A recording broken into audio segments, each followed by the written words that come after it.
बिस्मिल्लाहिर्रहमानिर्रहीम। अस्सलाम वालेकुम दोस्तों, कैसे हैं दोस्तों। मैं उम्मीद करता हूँ कि मेरे तमाम दोस्त खैर से होंगे। दोस्तों मैं आपका भाई शौकत है, तो तुम देख रहे हैं शौकत गोट फार्म। तो दोस्तों आज भाइयों वास्ते माशाल्लाह बहुत ही प्यारे और लाजवाब चीज़ा ले आने ने। साड़ी वीडियो एंड तक लाजमी देखनी है तो इंशाल्लाह तुहानू पूरी मालूमात नाल जानवर भी चेक कराने ने। आज माशाल्लाह बहुत ही प्यारे जानवर ले आंदे ने। ब्रीडर बच्चे माशाल्लाह 3 ले आंदे ने ते एक माशाल्लाह बहुत ही प्यारी मादी लैके हाजिर होया है। तो उम्र 6 तो 7 महीने इन्होंने चार जानवरों की उम्र है। वीडियो साड़ी एंड तक देखो। तो गुजारिश है कि जिन्हें दोस्त हाज तक साढ़े चैनल सबसक्राइब नहीं किया, साढ़े चैनल सबसक्राइब करें, नाल घंटी के निशान दबा दें ताकि इस तरह की हर नई वीडियो तक बसानी पहुँच रहे।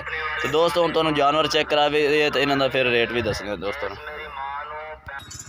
ला दोस्तों पहले नंबर तो माशाल्लाह बहुत ही प्यारा तो ब्रीडर क्वालिटी का माशाल्लाह बच्चा तो बंद मत्थे का ब्रीडर बच्चा अज पहली दफ़ा सानू भी मिले तो अज तुहाडे वास्ते स्पैशल ये बच्चा लैके हाजिर होया। कल मदरसा मंडी तो बड़ा ही मुश्किल है बच्चा लभा है। जिस सानू चीज़ की तलाश कल भी सानू ये मिले माशाल्लाह। कोई भाई खुशकिस्मत वाला ही उसी जड़ा इन ब्रीडर रखसी माशाल्लाह। बंद मत्थे का बच्चा तो लंबाई तुसीं इहदी चेक कर सकते हैं। तो मोटे पौड़ा का बच्चा है माशाल्लाह, बहुत ही इंतहाई खूबसूरत बच्चा।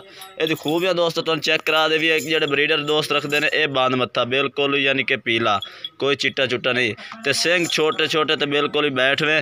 तो गला तुम चेक कर सकते नकौड़ा माशाल्लाह। तो वाइट गदरी आख दे कन्ना की लैंथ तुम चेक करो माशाल्लाह। तो बरीक पशम का तो यह ब्रीडिंग वास्ते बेस्ट जानवर है दोस्तों। तो तुम लंबाई चेक करो, पूंछ की लंबाई माशाल्लाह चेक करो, तो खुद की लंबाई भी तुम चेक कर सकते हैं माशाल्लाह। तो यह 6 तो 7 महीने का ब्रीडर बच्चा है। तो दोस्तों पहले नंबर तो ये आ गया। तो दूसरे जानवर तुम चेक कराए ने तो इन्हों का रेट भी नाल दे नाल तुहानू दसांगे। तो दोस्तों दूसरे नंबर तो ये बच्चा आ गया माशाल्लाह। ये जी वेखो ये खूबियाँ भी चेक करो माशाल्लाह। सीधी पूंछ दा माशाल्लाह, तो बरीक पशम का जिल्द माशाल्लाह तुसीं ये चेक करो, बरीक जिल्द दा माशाल्लाह। तो यदा जबरदस्त फेस तुसीं चेक करो, जालर चेक करो माशाल्लाह। छोटे छोटे सिंगां दे विच ते बिल्कुल बैठ वे सिंग कर रही है। ये जालर चेक करो माशाल्लाह। ये दोस्तों दूसरे नंबर पर आ गया। दोस्तों तुहानू 4 जानवर चेक कराने, चारे 100% जानवर हैं, तुसीं ये चेक कर सकते हैं। ये दोस्तों दूसरे नंबर पर ये जानवर आ गया माशाल्लाह। सीधी पूंछ ते लंबे जानवर अज माशाल्लाह लंबाइयां वाले जानवर भाई वास्ते हाजिर लैके होया माशाल्लाह। ये तुसीं चेक कर सकते हैं। दूसरे नंबर पर यह आ गया दोस्तों। तो तीसरे नंबर पर भी नर चेक करा दे भी है। तो चौथे नंबर पर जी मादी चेक करावनी है माशाल्लाह बहुत ही खूबसूरत है।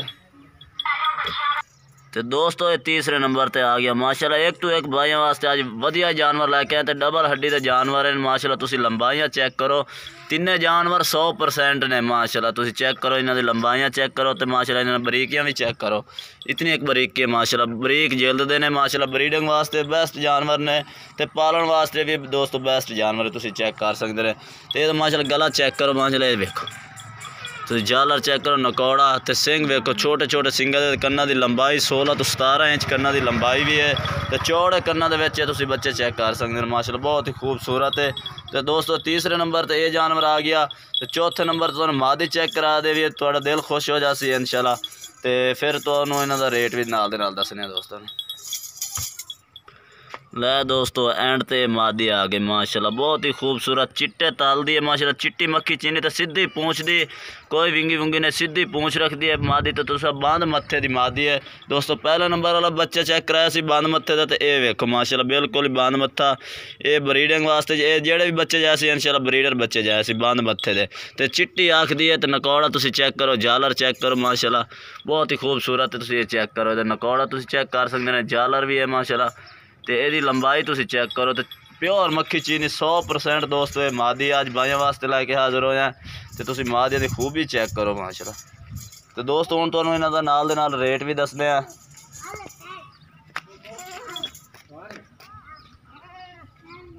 तो दोस्तों हम तो नाल दे नाल इन्हां दा रेट भी दसदे जाइए। ये दोस्तों मादी जी चौथे नंबर पर तुहानू चेक करा दी है। कोई भाई खरीदना चाहे 30,000 रुपये का रेट है, लेकिन प्यार मुहब्बत भी हो जासी। राब्ता नंबर अपना स्क्रीन पर चल रहा है। तो दोस्तों 100% ये मादी है। तो उम्र ये 7 तो 8 महीने की उम्र है दोस्तों, तुम चेक कर सकते हैं। तो दोस्तों दुआ का नाल दे नाल तुहानू रेट दसदे हैं। तो दोस्तों ये तीसरे नंबर पर जो भाई जानवर तुम चेक कराया सी, तो यदा रेट है 32,000 रुपया, लेकिन प्यार मुहब्बत भी हो जासी। जो भाई रात तक कर सी यदा मंडिया तो असी 40-35,000 रेट करते रहे, लेकिन भाइयों वास्ते नैट से तुहानू 32,000 रेट लाया, लेकिन मजीद प्यार मुहब्बत भी हो जासी। राब्ता नंबर अपना स्क्रीन पर चल रहा है। ये ब्रीडिंग वास्ते कोई भाई मंगवाना चाहे बेस्ट जानवर है दूआ लै भाई। तो दोस्तों ये दूसरे नंबर वाला जानवर है जो शुरुआत तो चेक कराए ने। पहले नंबर वाला तो भी रेट दसने। ये दोस्तों दूसरे नंबर वाले का रेट है 28,000 रुपये। कोई भाई खरीदना चाहे 28,000 आज बिल्कुल मुनासिब रेट ने। तो दोस्तों चीज़ा प्योर दे ने जो भाई खरीद सी इंशाल्लाह याद कर सी कि चीज़ा वाकई शौकत भाई ने अज कोई तोहफे वीडियो तो लाए ने। ये दोस्तों 28,000 रुपये यदी भी कीमत है। तो पहले नंबर वाला दोस्तों अज तुम इंतहाई खूबसूरत है वह भी अज रेट दस दे भी है लै भाई उन्हें। तो दोस्तों ये पहले नंबर वाला माशाल्लाह ब्रीडर बच्चा आ गया बांध मत्थे का तुम ये चेक कर सकते हैं माशाल्लाह बहुत ही खूबसूरत इंतहाई खूबसूरत है पहले नंबर वाला दोस्तों बच्चा है। दोस्तों पहले नंबर वाला माशाल्लाह बहुत ही खूबसूरत जानवर है। यदा भी रेट तुम दस दे भी ब्रीडिंग वास्ते कोई भाई खरीद सी इंशाल्लाह याद कर सी।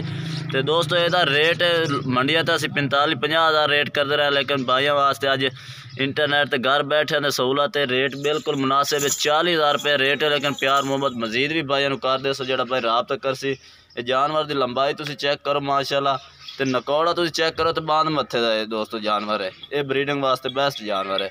तो दोस्तों वीडियो अच्छी लगे तो लाइक करना है और चैनल को सब्सक्राइब करना है और कमेंट करके दसना कि दोस्तों आज के जानवर कैसे लगे।